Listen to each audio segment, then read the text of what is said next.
विश्व महिला दिवस पर भाजपा नेता व सुलह विधायक विपिन परमार ने की प्रेस वार्ता। कहा, बीजेपी के नेतृत्व में महिला सशक्तिकरण के ढांचे का हुआ है सुधार।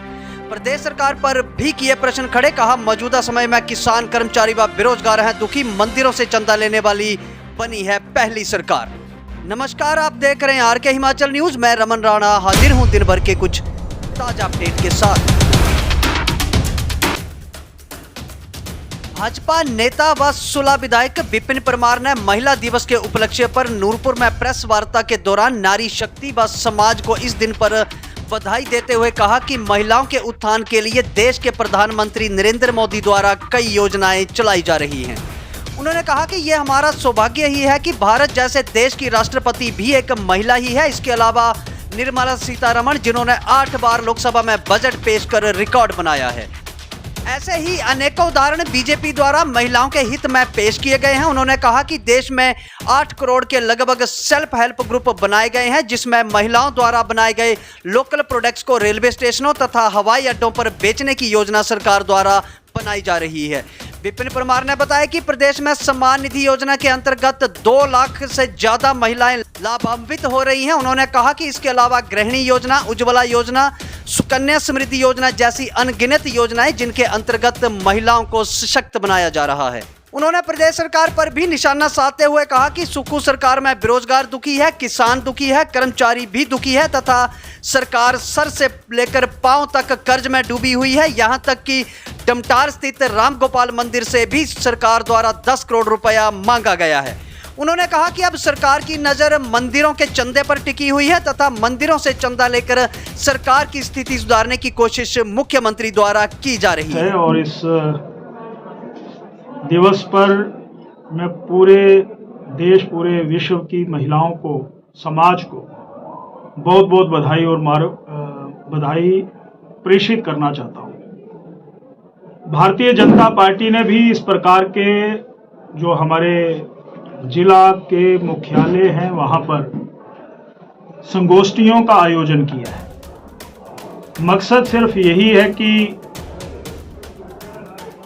सरकार में महिला सशक्तिकरण, जिसके लिए श्रद्धेय श्री नरेंद्र मोदी जी ने महिलाओं के लिए अनगिनत योजनाएं दी हैं, उन योजनाओं का महिलाओं के माध्यम से समाज को लाभ मिल सके, इसीलिए यहाँ पर इस कार्यक्रम का आयोजन किया गया। और भारतीय जनता पार्टी महिला सशक्तिकरण में शब्दों में नहीं, धरातल और व्यवहार पर काम करती है, जिसके एक नहीं अनेकों उदाहरण हैं। सबसे पहले अगर मैं बात करूं कि आज इस देश की जो महामहिम राष्ट्रपति जी हैं वो महिला है, श्रद्धेय द्रौपदी मुर्मू जी, और जिन्होंने 8वीं बार लोकसभा में अपना बजट प्रस्तुत किया, निर्मला सीतारमण जी, वो रिकॉर्ड बनाया है, वो महिला है। श्रद्धेय श्री नरेंद्र मोदी जी की अगुवाई में एक संकल्प लिया गया है कि 2047 तक हम इस हिंदुस्तान को स्वावलंबी बना देंगे, आत्मनिर्भर बना देंगे। उसमें महिलाओं का पुरुषों के बराबर ही अनुपात है। तो इस बार का जो बजट प्रस्तुत किया गया है, उस बजट का मैं अगर जिक्र करूं तो सबसे पहले मैं ये कहना चाहता हूं कि अगर हमारी आय 12 लाख रुपए है, उस पर कोई टैक्स नहीं लगेगा, उसमें महिलाओं की उपस्थिति या महिलाओं की संख्या भी लगभग आधी है। ये पूरे समाज को लाभ है, वहां पर उसका लाभ महिलाओं को भी हो रहा है। और एक बात कहूंगा कि कहा गया लखपति दीदी, ऐसी समाज में बहनों को स्वावलंबी बनाएंगे, उसके लिए सेल्फ हेल्प ग्रुप जो है बजट में विशेष उल्लेख किया गया है। और मैं ये भी कहना चाहता हूं कि लगभग ऐसे करोड़ों सेल्फ हेल्प ग्रुप जो हैं, 8 करोड़ के लगभग सेल्फ हेल्प ग्रुप बने हैं। उस सेल्फ हेल्प ग्रुप में एक बात मैं कहना चाहता हूं कि जो लोकल प्रोडक्ट तैयार होंगे, वो प्रोडक्ट जो हैं वो एयरपोर्ट पर जाएंगे, वो रेलवे प्लेटफॉर्म पर जाएंगे, वो हॉस्पिटल्स में जाएंगे, ताकि हमारी दीदियां जो हैं, जो हमारी महिला शक्ति है, वो आत्मनिर्भर बन सके।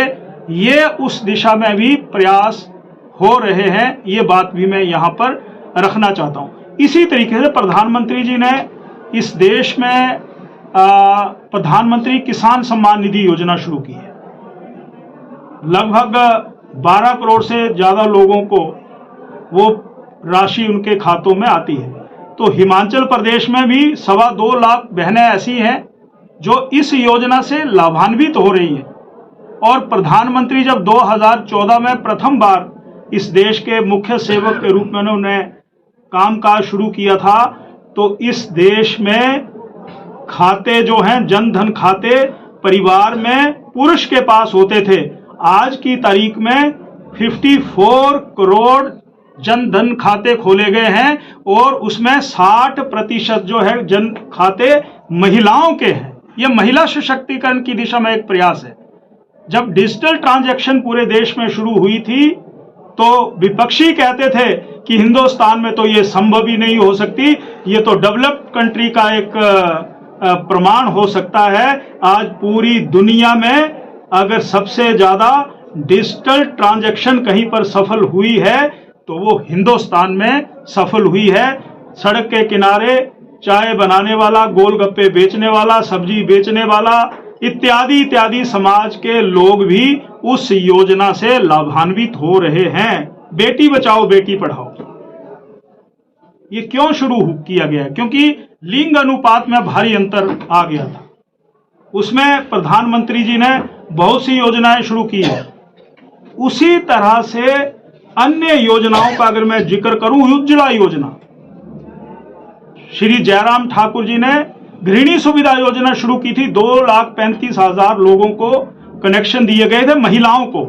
उज्ज्वला योजना में प्रधानमंत्री जी ने जो बहनें बेचारी दिहाड़ी लगाती थी, गरीब थी, 8 करोड़ बहनें हैं, बीमारी हो जाती थी, धुआं उनके शरीर में चला जाता था, आंखें खराब हो जाती थी, ये महिला सशक्तिकरण है।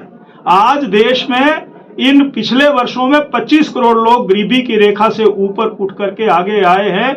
उसमें महिला सशक्तिकरण केंद्र की सरकार का बहुत सा रोल है।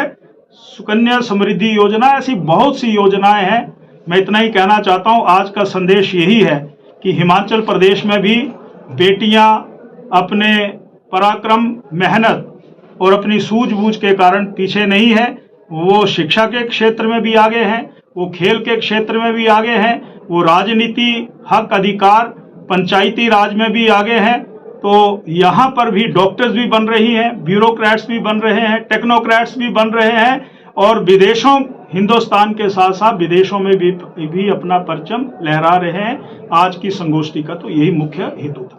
जी परमार जी, आज महिला दिवस है, लेकिन अभी लिंग अनुपात की बात करें तो वो समानांतर उस पर नहीं आया, अभी भी उसमें काफी काम करने की जरूरत है। इसको लेकर क्या? नहीं, मैं इतना ही कहना चाहता हूं कि बेटी बचाओ बेटी पढ़ाओ प्रधानमंत्री जी ने 2015 हरियाणा पानीपत में इसको शुरू किया था और उसमें समाज को आह्वान किया था कि बेटा और बेटी में कोई फर्क नहीं है।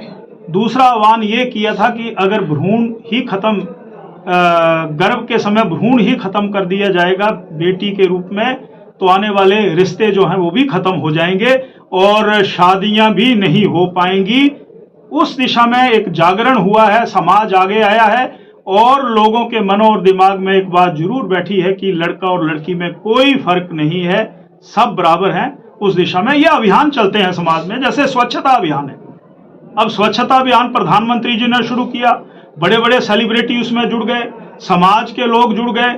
अब नशा है समाज में, पुलिस अपना काम करेगी, शायद सरकार अपना काम करेगी, पर जब तक समाज खड़ा नहीं होगा तो ये अभियान पूरा नहीं हो सकता। इसलिए ये आह्वान किए जाते हैं और उन अभियानों में सफलता भी मिली है जो अभियान प्रधानमंत्री जी ने शुरू किए। यही कहना चाहता हूँ। हमारी विधानसभा सत्र शुरू होने वाला है, कांगड़ा में आप सबसे अपोजिशन के वरिष्ठ नेता हैं, तो ऐसे कौन कौन से मुद्दे हैं कांगड़ा की जो विधानसभा में? नहीं, मैं इतना ही कहना चाहता हूं कि जो हमारे समय की तमाम योजनाएं थी, बजटेड योजनाएं, वो सब बंद पड़ी हुई है और अब तो हालत और हालात ऐसे बन गए हैं कि जो मंदिरों का पैसा है वो शुक्र आश्रय योजनाओं के लिए वो ट्रांसफर किया जा रहा है। बजटेड योजनाएं जो हैं बजट की योजना में है पर पैसा है नहीं। अब जो BKBN विधायी क्षेत्र विकास निधि मुझे मिलता है या हमारे ऑनरेबल MLA साहब को मिलता है 2 करोड़, हमने अपनी प्रपोजल भेज दी है पर ट्रेजरी से वो बिल पारित नहीं हो रहे। तो हम लोगों के लिए जो हमने पैसे भेज, जो DG आती है, जो लोगों के सुख दुख में, शादी के लिए, ब्याह के लिए इत्यादि के लिए हम देते हैं, वो ट्रेजरी से जारी नहीं हो रही है। तो ये बहुत बड़ा मुद्दा है कि हिमाचल प्रदेश के लोगों के साथ धोखा हुआ है, उसको हम विधानसभा में उठाएंगे। और कांगड़ा के साथ भी लगभग 2000 संस्थान पूरे हिमाचल में बंद हुए, 2000 संस्थान। उसमें कहीं पर बिजली का दफ्तर था, लोक निर्माण का था, जल शक्ति का था, रेवेन्यू डिपार्टमेंट का था, फॉरेस्ट डिपार्टमेंट का था, कहीं पर पुलिस का थाना था, कहीं पर पुलिस की चौकी थी, वो तमाम बंद कर दिए। और इन सारे मुद्दों को हम विधानसभा में उठाने वाले हैं, ये मैं कहना चाहता हूँ। और सबसे बड़ी बात, मुझे अभी भी जानकारी मिली है कि आपके नज़दीक का जो मंदिर है, यहाँ पर राम गोपाल मंदिर, उसमें से भी 10 करोड़ पैसा जो है वो मुख्यमंत्री कार्यालय में या जो भी वहाँ पर अकाउंट्स होंगे वहाँ पर मंगवाया गया है। तो मंदिरों को भी नहीं छोड़ रहे हैं, ये मंदिरों को भी नहीं छोड़ रहे हैं। हालत ऐसी है कि सरकार चला रहे हैं, मित्रों को प्रसन्न कर रहे हैं, जनता दुखी है, गरीब दुखी है, महिलाएं दुखी हैं, नौजवान दुखी है, किसान दुखी है। आने वाले दिनों में ये सरकार अपने ही बोझ के तले दब जाएगी, ये मैं कहना चाहता हूं। परमार जी, आपने अपने संबोधन में कहा था कि 10 करोड़ रुपया जो राम गोपाल मंदिर का है, सुखो सरकार भी वो अपने लेना चाहती है, पर ये जो 10 करोड़ रुपया है वो कहाँ से आया है, थोड़ा इसकी जानकारी दीजिए। पैसा तो जो मंदिर में श्रद्धालु जाते हैं वो अपनी श्रद्धा के अनुसार मनोकामना पूर्ण जो हमारे सनातन में लोगों के मन में विचार होता है उसके अनुसार वो जमा करवाते हैं। जमा क्या, वो चढ़ाते हैं, ये मैं कहना चाहता हूँ।